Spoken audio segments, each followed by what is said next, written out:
Appreciate each and every last one of you all for tuning in. News out there that it takes about, of course, everybody know it takes about 3 to 4 months for the labrum surgery to fully heal or after the surgery, and then it takes additional months for you to regain strength in that particular area, especially when you're talking about shoulder surgeries, things of that nature. It takes time. A lot of times, a lot of baseball players get these type of injuries, and it's not a heavy contact sport, basically.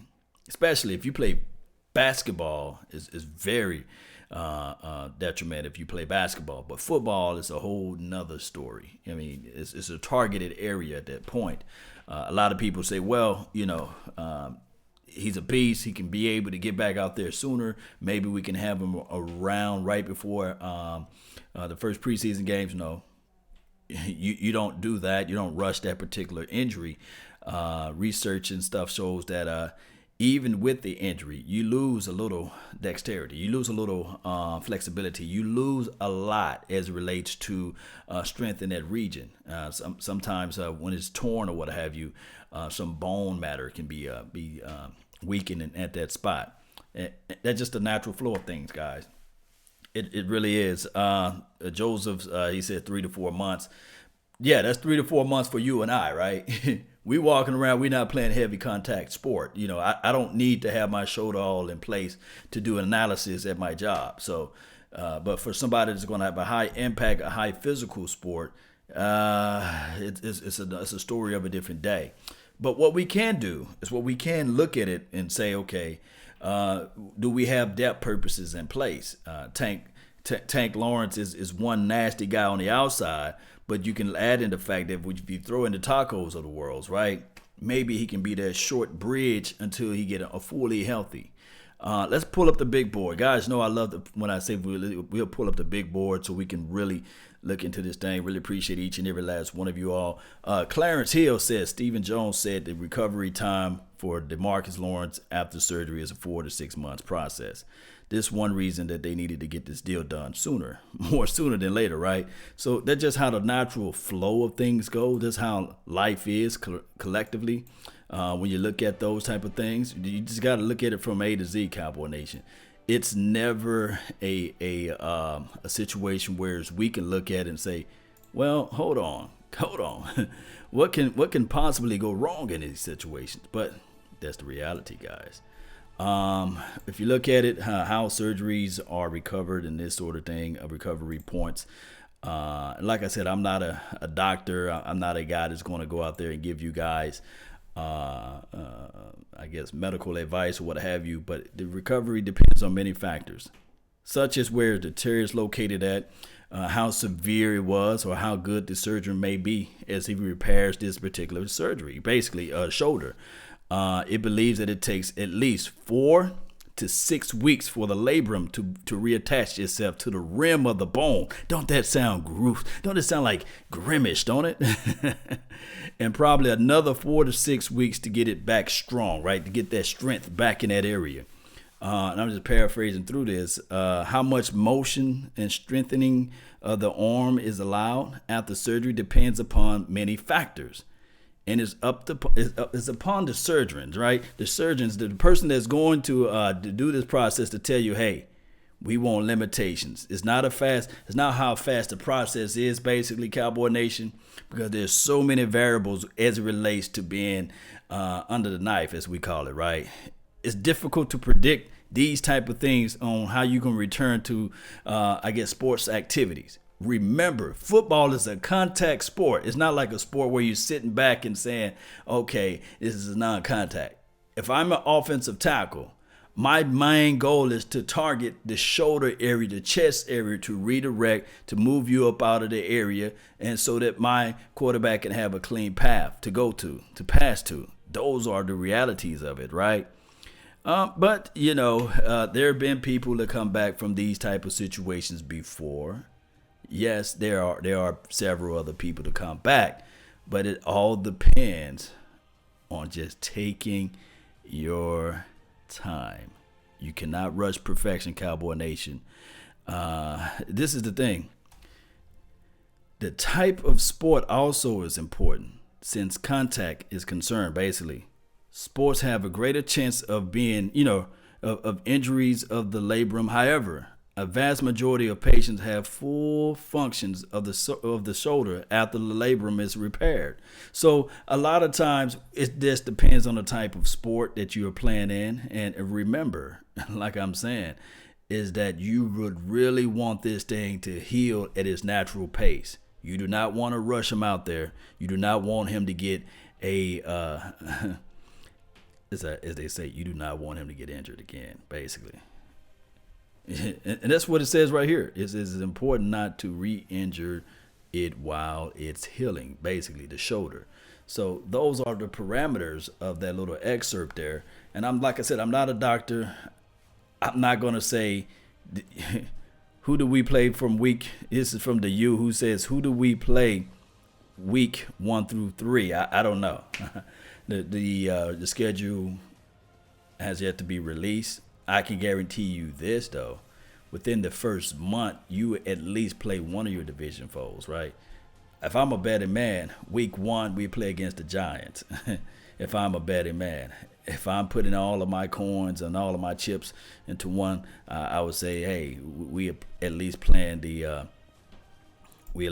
Giants one time, or we at least playing the Washington Redskins. It may be the Eagles. It could be any of those teams that we're going to play around those time frames. Let me know of your thoughts, guys. Let me know how you guys feel about this whole D-Law situation.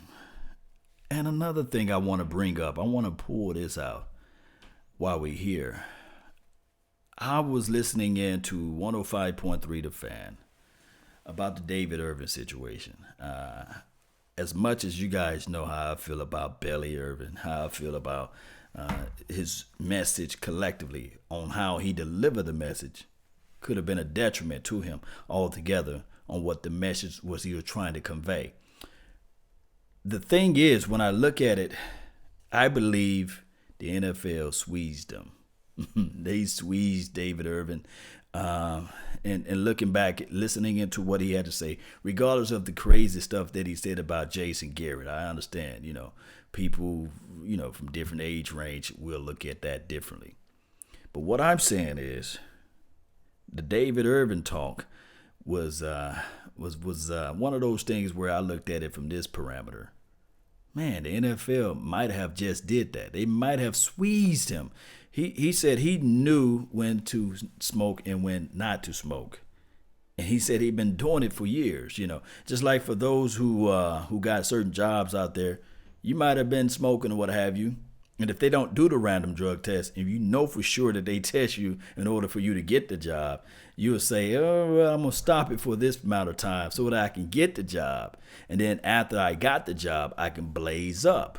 So that was the story with David Irving in this quote-unquote interview with Ben and Skin. He was saying that I knew the parameters, but the NFL squeezed me when they said, hey, we want to retest you for performance enhancement drugs because we saw that your testosterone level increased. It spiked from 1 week to the other, and that put us in grounds of checking everything from A to Z on you. And when they did that, he was entered into the program. And once you are inside the program, they can randomly drug test you here and there.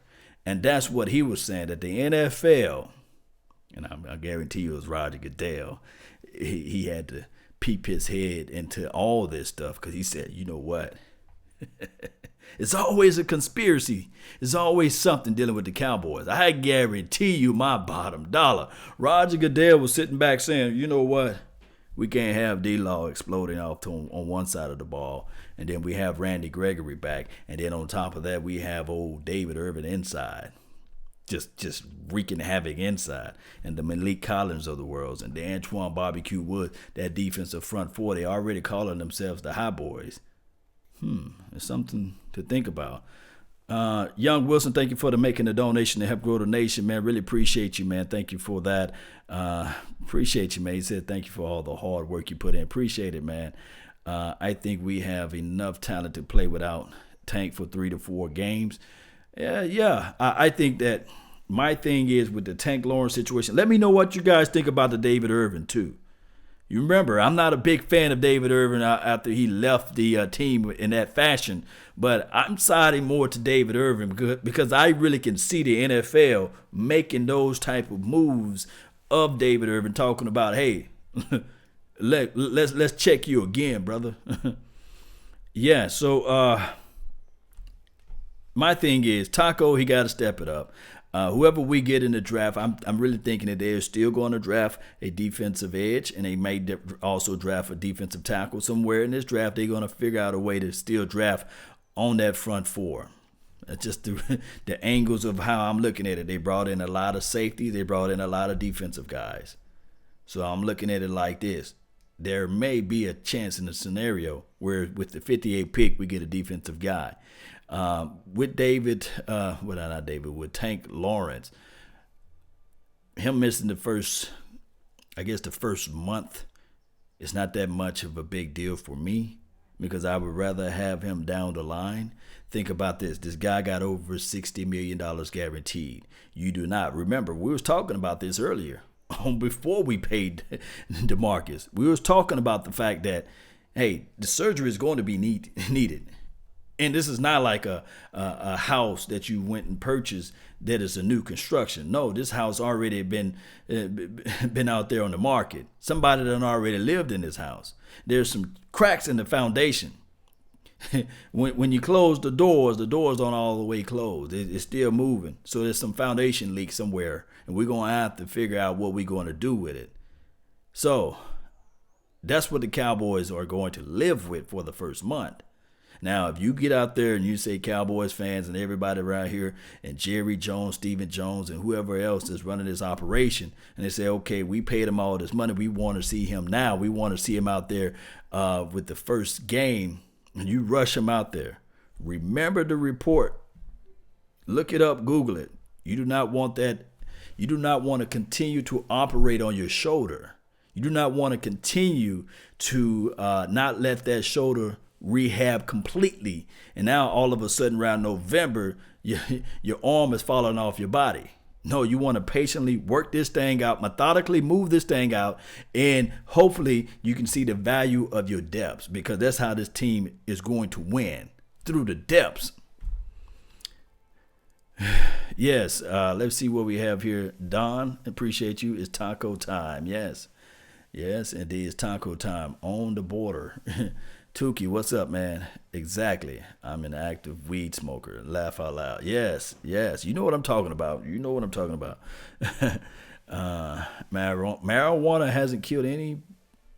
hasn't killed not one person. Laugh out loud. The you.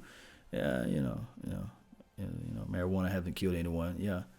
Yeah. But boy, somebody sit beside you on an airplane and they got their strawberry kush, or they got their skunk, and you don't smoke, boy, that's going to be miserable to you that on that particular day. You're going to be like, man, bro, boy, can you turn your music down? But it is what it is at that point. Everybody know what we talking about, right? You guys know. Young Wilson, David Irving is not a loser. He's a weed smoker. This is from Nick Blue. Yeah, well, my thing is, with the David Irving situation, I think that he's not a guy that's motivated enough to get out there and say, okay, my belief is I want to be the best defensive tackle in the NFL. That never was his goal, right? And some of the interview is just so just crazy with his interview with 105.3 The Fan.